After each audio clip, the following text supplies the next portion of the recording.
The Duke of Sussex told Oprah Winfrey in March, "The Netflix deal was suggested by somebody else by the point of where my family literally cut me off financially, and I had to afford security for us. They cut me off in the first quarter of 2020. But I've got what my mum left me, and, without that, we would not be able to do this."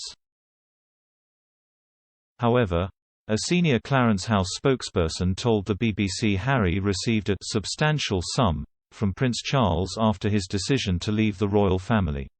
The Prince of Wales' annual review showed funding for activities for the Duke and Duchess of Cambridge and the Duke and Duchess of Sussex, with £4.4 million assigned to the heading. It is not clear how much of this went to the Sussexes, but the spokesperson insisted they were funded up to the summer of 2020. They said, "As we'll all remember, in January 2020 when the Duke and Duchess announced that they were going to move away from the working family, the Duke said they would work towards being financially independent. The Prince of Wales allocated a substantial sum to support them with this transition. That funding ceased in the summer of last year. The couple are now financially independent." Pod Save the Queen is hosted by Ann Gripper and features Daily Mirror royal editor Russell Myers.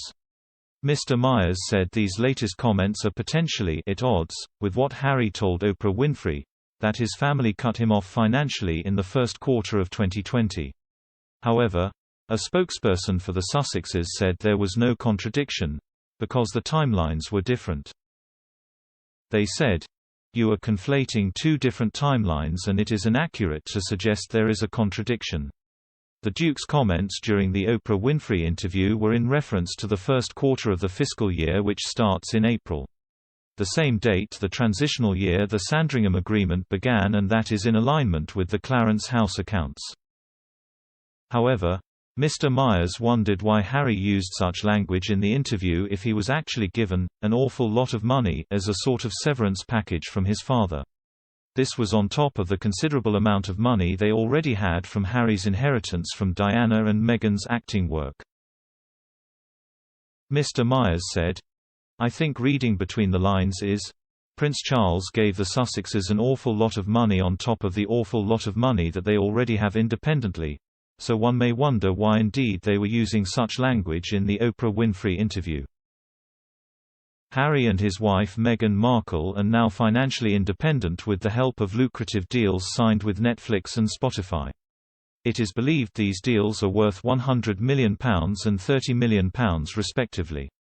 Their first project with Netflix is a documentary about the Invictus Games, a sporting event set up by the Duke of Sussex whereby injured servicemen and women and veterans compete in Paralympic-style sports.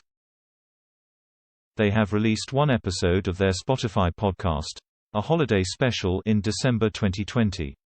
However, there is currently no news about when new episodes will be coming out.